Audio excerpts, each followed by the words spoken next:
All right, man. Today we got Dutchie, the promoter, man. How you doing today? Good, man. Appreciate you having me out here, man. All right, we're gonna jump straight into it, man. Where you from? From Hampton. From Hampton. What part of Hampton you from?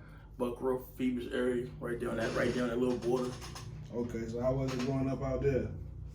It was regular, man. Like I ain't like from the slums and shit like that. So it was pretty much regular for me. You know what I'm saying? Okay.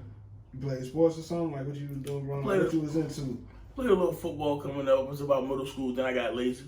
Got lazy. I didn't even go to football practice no more. You know what I'm saying? That's one thing I regret a little bit because I was kind of alright. You know what I'm saying? But you don't hear so many people admit like, yo, I regret sticking with the sports. Most like, nah, fuck the sports. I was trying to get to this money. Nah, I was chasing chicks. I wasn't even doing that, man. I just got lazy and started wanting to go to football practice. I ain't gonna hold you. I feel you. I tried to play sports a little bit. It wasn't for me. Mm-hmm. All right. So what about like coming up? Type of jobs you had? Man, shoot, my first job, as most people from Hampton, was West. You know what I'm saying? I don't know if you remember West. The telemarketer yeah. or something? Yeah, I remember that back in the day. Almost anybody, in that my age range, you worked at West at some point, you know what I'm saying? Like, so I was there for a little minute, you know what I'm saying? I got fired from there, doing some bullshit, you know. Yeah. And then I was working at in the mall, a little spot called Stephen Barry's. What mall was that? Coliseum Mall. I ain't even there no more. So. Yeah. That's back in the day. You know what I'm saying? Love Coliseum Mall. That's it. Hampton Classic right there. Yeah, what kind of job was that? Clothing store, man. It was like one of them stores, like it had a whole bunch of everything, but everything in the store was like $8 or less. You know what I'm saying? Okay. And you had to sport the UNC jackets and the Duke, all that kind of stuff. So that was a cool little job. It was in the mall.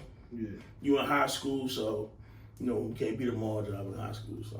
Okay, so what about any like side hustles? You pick up any side hustles along the way, or you just strictly 9 to 5 until you start doing this?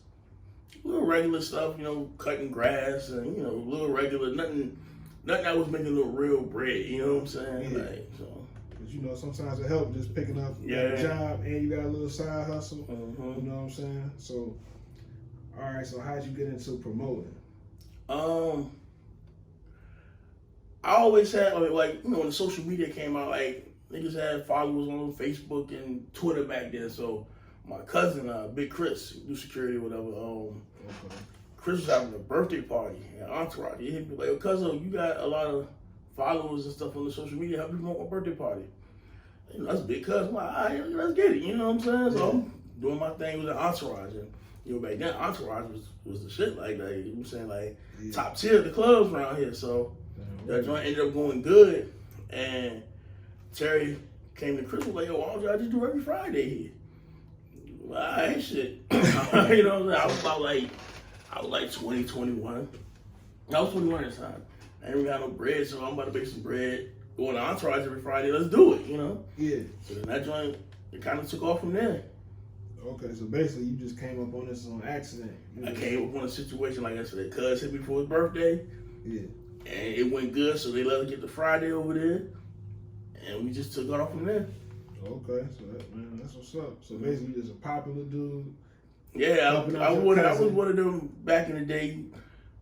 Mothers get on Twitter just joke and laugh and all day. You know what I'm saying? So I had accumulated some followers just by joking and laughing and talking shit on Twitter. Yeah. And so how long you been doing that now? So that was 2010, I think. Okay. And that was 2010. And after the Entourage joined, we had stumbled across a little spot in Norfolk called Visions, and that's when I linked up with H Bands, and the rest was history. Okay. So did somebody take you under the wing, or you just learned as you went? You just kind of learned as you went. You know what I'm saying? Like you link up with certain people, like you know what I'm saying. Like I think the first people that we really linked up with was GED, and back then, even still, like you know what I'm saying. Back then, like they was top tier. You know what I'm saying? Yeah. So when we linked up with them, of course you're gonna pay attention to what they doing. You know what I'm saying? And then from there, it just kind of spread. So I ain't really big into the clubs like that. So who was on GD, another promo team or something? Well, they were a promo team. Now they club owners. Now they own Culture and Canvas and Court. They got restaurants and clubs now. So that's what's up, man. So it's like You can elevate from being a promoter if you want to, or you can just spread out. Exactly. You can scale it different ways. It's all depends on how you want to do it. You know what I'm saying? Okay, so what did you say? Like you got like a most memorable event that you did, or like the biggest event or something? Man, I mean, I've been involved in some stuff, man. Like doing it so long, all the Baxters, the MEAC Day parties at Baxter's, the Gatsby parties at the Marriott, the Gatsby party at the Half Moon, All Blacks. I mean, you just be a part of so many, man, I couldn't even count how many events I've been a part of to even begin to rank them. Like, that's the first time I never even thought about that. Like, what was the best one? I don't even know. You don't got one crazy one? It might not be the best, but you got like a crazy one, like a crazy turnout or something? If I had, it's going to have to be between either the New Year's Eve Gatsby parties or one of them Baxter's Day parties. But then if you talk about like some regular run, that Aura run that we had in like, what was Aura? 2015, 2016. Yeah. That Aura run was legendary. Like we knew Aura Saturdays, you know what I'm saying? It was gonna be crazy. It was gonna be crazier. It was gonna be crazy. You know Packing the Jones out. Every trip, you know? Every trip. That was lit. That's what's up, man. Well, I say, yeah, like the club games, so how do the promoters actually make money? Most times it's a door. You know what I'm saying? You get your door. Me personally now, after many years, I tend to get me a little piece of the bar now. Okay. But for the longest, you know, you get your money at the door. You know what I'm saying? That's why when niggas be like, yo, I'm about to spend mad money at the bar, let me in free, bro. I don't care. I ain't making no money off that. You know what I'm saying? I ain't making no money off that. You can spend $1 million. Like, I mean, now it's different, but back then, bro, I don't care if you spend $1 million at the bar. I ain't making nothing off of it. You know what I'm saying? So your job is to pack the building. Yeah. Not have a spending competition at the bar. Yeah, I mean nowadays. Even then, the club wanna go love it. But that's nothing for me. You know what I'm saying? So when you been promoting, like, is it contracts you have to sign? Do you do handshakes? Handshakes mainly, you know what I'm saying? Like, you know who you dealing with. Yeah. You know what I'm saying? So. Okay, so you bring your own DJ or? Yeah, you bring my own DJs, book my own DJs. I know that help out too, because you already know what type of music gonna get played. Yeah. So you know who gonna like to be there.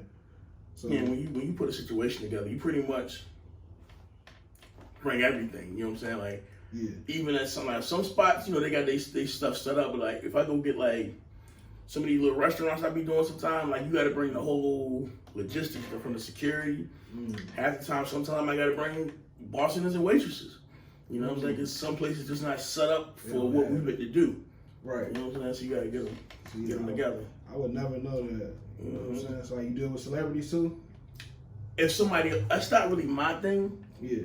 Now, if somebody brings somebody trying to put me on, pay me to promote it all day, to me, what celebrities charge, the risk to reward is just, like, you ain't even got to be popping for real and you gonna want 10, 15,000, you know what I'm saying? Right. Yeah, that's somebody that ain't even popping for real, rolling the dice, you know? Well, so, yeah, because I've been noticing lately, like, I keep seeing a lot of people that be on VH1. I ain't throwing nobody's name out there, but I see a lot of VH1 stars. They're not really celebrities, but they a name. And I see them on the flyer. I just be wondering, like, is people really paying to see them, or they just coming there anyway, and it's just an added benefit? They get paid to come. It's just no. I'm talking about people that's coming to party. Oh yeah. Are they paying extra really to come see this person, or it's just like it's just an added benefit? You gonna come anyway. This person gonna be here. You be surprised, man. Like some like in this era.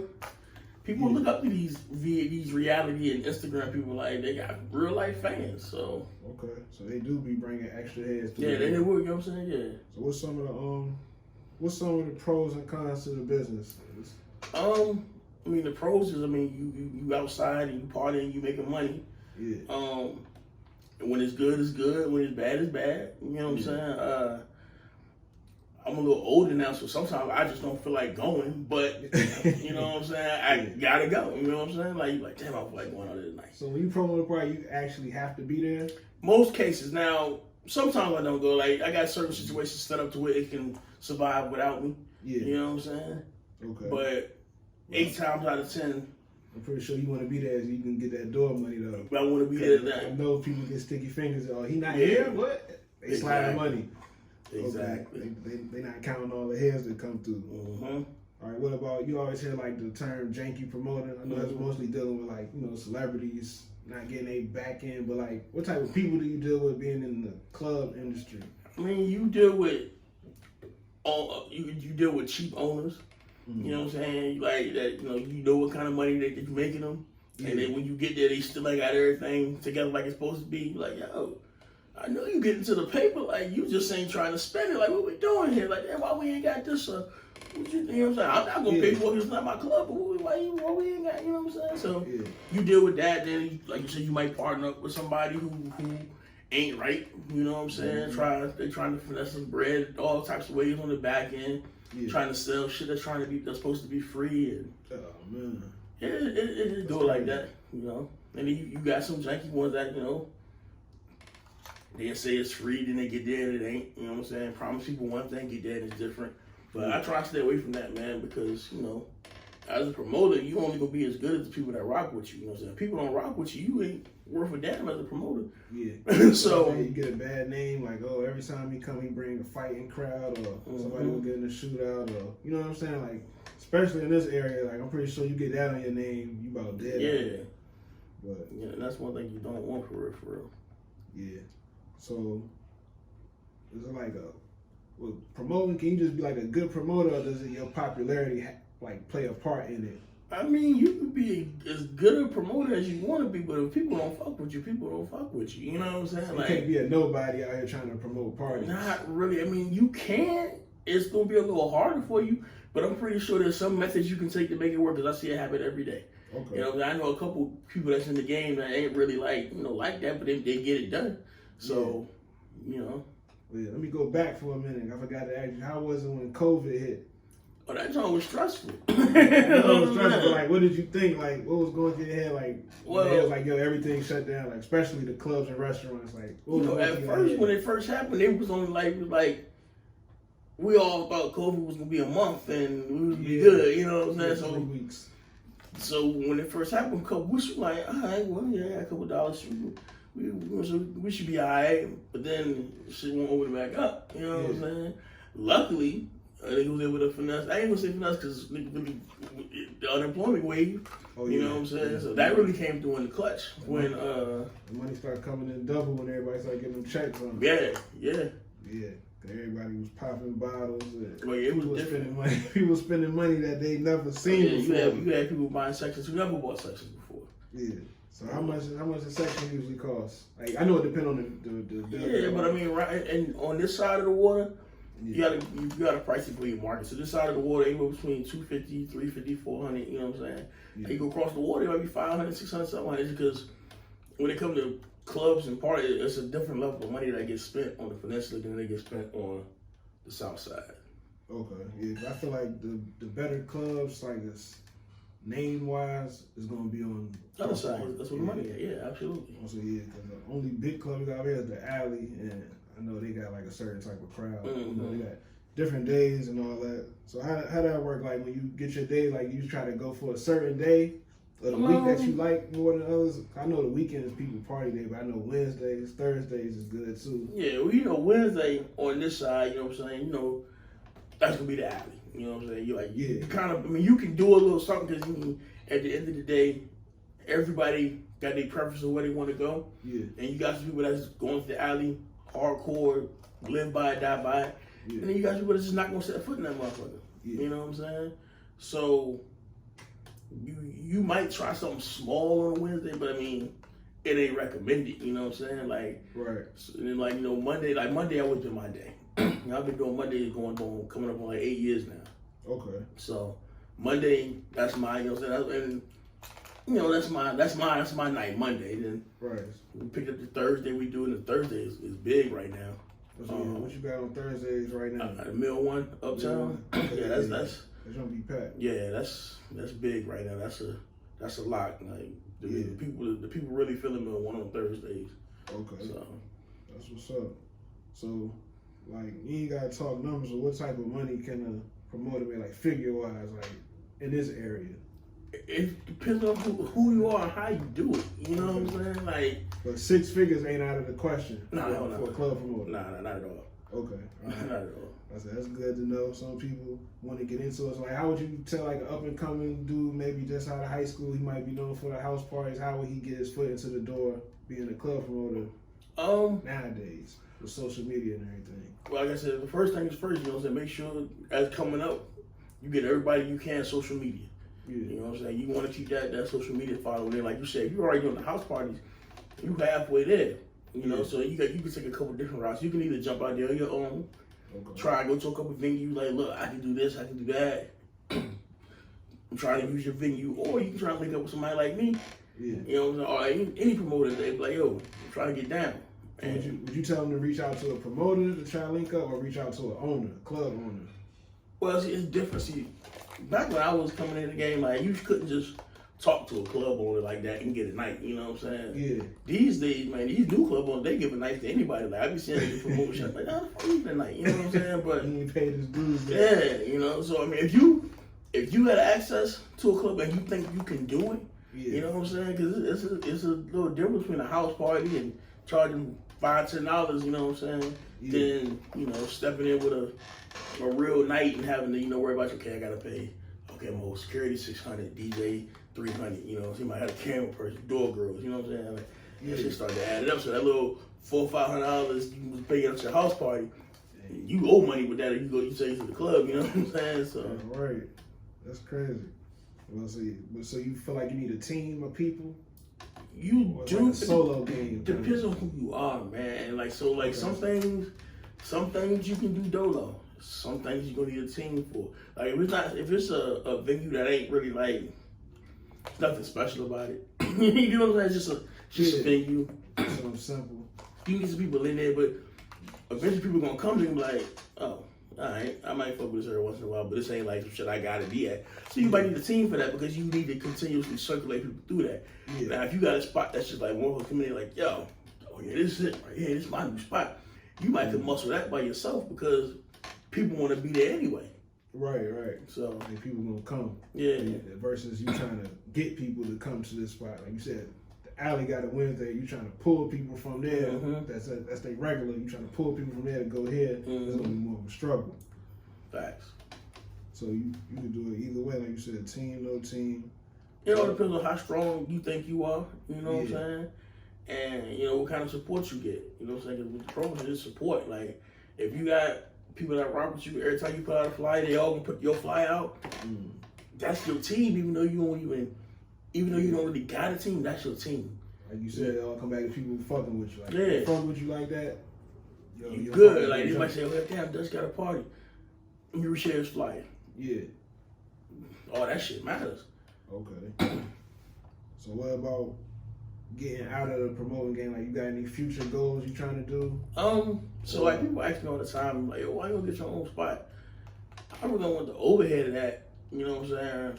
Yeah. Right now. Not when I got 4 nights out the week and all of them decent, you know what I'm saying? Yeah. To me, get my own spot is kind of like a retirement plan. Like, you know what I'm saying? Like, okay, I'm done throwing the parties. Because I don't be going to clubs anyway. Like, if I was something, it'd be like a little bar or something, you know what I'm saying? Yeah, something a little easier to manage. Yeah, but I can be a little bar. And I know, even as a retirement, I'll be able to get enough people coming to a little bar to sustain it just off my name. You know what I'm saying? So that's kind of like a retirement plan for me. Yeah, I'm about to say, and having your own spot could be kind of dangerous. Like, I know you've seen what happened recently out here. You know what I'm saying? So, like, once people know where you're going to be at, I know that's, like, part of the cons to it. If you do have problems with anybody, you know what I'm saying? They know where you at all the time. Yeah. They know where to find you. So, I know that's, like... And then, like you said, you got your own spot, something go with me. Like you said earlier, somebody decided they want to shoot your shit up. Throw your whole business out. You out of there, you know what I'm saying? Get rid of your business. Yeah.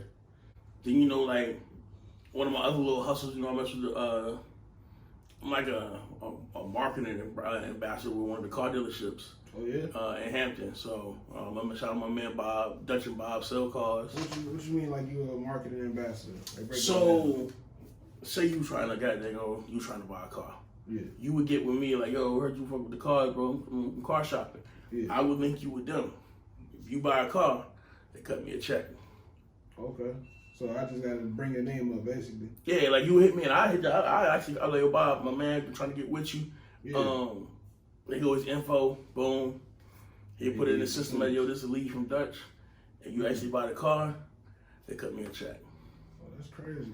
Yeah, I ain't really. You don't gotta do too much work. It's just, I don't gotta do nothing. It's just because who you are. It's just off the lane. Somebody else, if I got my little logo, my little Dutchie Bob sale car, I might post it sometime. Yeah. Yo, you sell cars? I don't sell cars, but I'm always saying, yeah, I do. I'm gonna mess with a lot. And I'm looking for so and so. Well, look, it's my man. And then, like, so when I've been with me and Bob been working together for like 4 or 5 years. When we first started Dutch and Bob sell cars, he was just a regular salesman. Now, he's the general manager of Mercedes. So it's different now, you know what I'm saying? But it's the same situation. Hey, Bob, instead of you going to Bob, I might get info to Bob, and Bob just hand it off to a salesman. But either way, just through the circle of life, if you buy that car, I'm going to get a check. And that's being an ambassador. You said ambassador? Yeah, so it was called a marketing assistant, basically. Okay. You know? All right. Yeah, that's right, man. Yeah, so that's like passive income almost. Yeah. And that's the name of the game now. Like, everybody want to be into like stocks and all that. Like, I've been learning about that for like the last year. It's like you can make money without doing much. Like just using your brain or using your brand. One of them two, and you ain't got to actually put in a lot of legwork. That's the best way to try to get money. Yeah, because I mean, like, if you look right now, it's like a shortage of workers all over. And people are like, people being late. It's not, I don't even think it's so much people being lazy, man. I think the pandemic forced people to learn how to get money without punching the clock. Yep. And now people like, yo, I can get money without punching the clock. I'm damn sure not going to work for no $9, $10 an hour. People saying that they can do it. A lot of people were scared before, like, oh, I got bills to pay. Now they had freedom. Yeah, now you have that little bit of freedom, like, oh, I can really start bringing in some money doing this or doing that. Even if it's just a side hustle on top of your 9 to 5, you can be like, okay, I can take it more serious. I got more time. Exactly. So a lot of people realize that. They gave them the nudge, like you said. People were like, I got bills, I can't do this full time. What if it don't pop? Yeah. But then when your 9 to 5 was shut down, and you had to, you know what I'm saying? You ain't had no choice but to jump out with whatever your hustle was. And then when it worked, people were like, well, I'm not going back over here to slave people for $13, $14 an hour. You know what I'm saying? Yeah. When I can come over here, I can do this halfway and make more. You know what I'm saying? Like, you get more enjoyment out of doing something yourself. Exactly. Like, I'm like, I don't knock nobody for their job or whatever, but what people gotta realize, a lot of times, like, your job be holding you back. You know what I'm saying? Like, especially if you got something else. You know what I'm saying? Like, usually, if you don't got no plan and don't just leave your job, then I'm gonna figure something out. Nah. But if you do something and you do it well, sometimes that 9 to 5 will hold you back from really, you know, getting to what you need to get to. Or I tell people, you got a skill, man. Like, sometimes your job is holding you back. I done met people I work with. I'm like, yo, if you really stop working and you had to do, like, your name would elevate for this one thing. Like, even if it's just art. Some people is like comedians. Like, I'm like, that's something that's like being a rapper. You might work, it might not. Like, yo, just start posting this stuff on Instagram. Though you never know where it can go. Yeah, you never one share and you viral. You know what I'm saying? Like, basically. The right person share your joint, and that joint keep the circulating, and you don't went viral. Now you get something. You know what I'm saying? Yeah. So, you know, shout out to everybody that's moving, man. Like, you know, all my promoters out here. You know what I'm saying? In the city, man.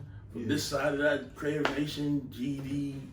My man Shells, Buddy Benson, DJ, Izzy the DJ, my man SK. It's a lot of people out here that's just making moves, man. So that's love. Well, yeah, man. Shout out to everybody. Hopefully, I'm gonna link up with y'all soon. Broken Halos, Smiles. You know, we gotta get back, reschedule those dates. Got you, man. Like I said, they definitely, man. They put in that work and that grind. Like, I guarantee when I go to Jail Crickets tonight, man, somebody gonna have on. All Smile something or Broken Halo something, you know what I'm saying? So I guarantee it. I can't even tell you the last time I had an event, bro, that somebody didn't walk in the spot with a Broken Halos or All Smiles something on. Yeah. You know what I'm saying? Like something. Like t-shirt, hoodies, shorts, something. So like I rock with them hard body. Well, yeah, man, that's really all I have for you today, man. I appreciate you coming out. I appreciate you, man. Thank you, man. No problem. All right.